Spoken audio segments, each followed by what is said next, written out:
mi lavadora que contiene 19 litros de agua. Voy a echarle unos trapos para lavarlos.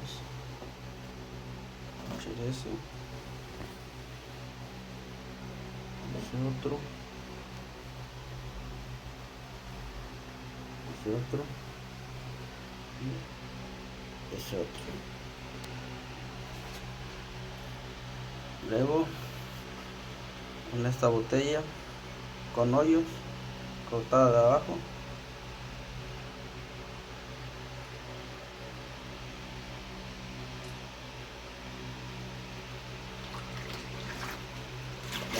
entre más agua tenga es mejor para poder ahorrar también en agua.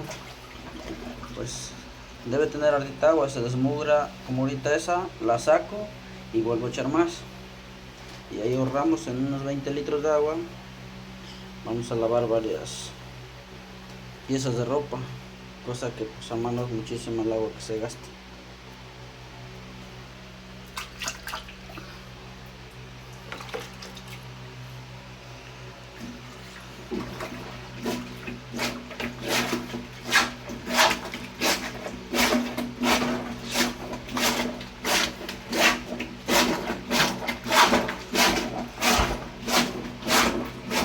Entre más agua tenga pues es mejor porque queda mejor, más rápido y más limpia la ropa.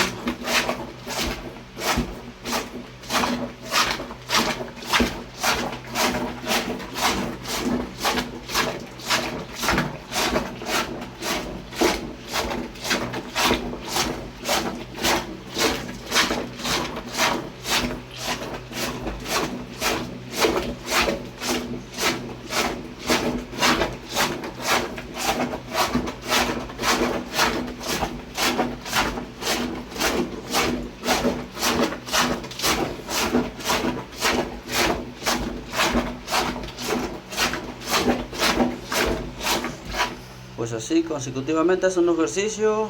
Ahorita estoy usando una sola mano por estar grabando, pero así como ahorita esa ropa se desmugra, se saca y se echa más, sean unas 3 4 veces y después le echo otra pasada, pues son 3 pasadas o hasta 4 para que quede bien enjuagada, pero te ahorras muchísima agua.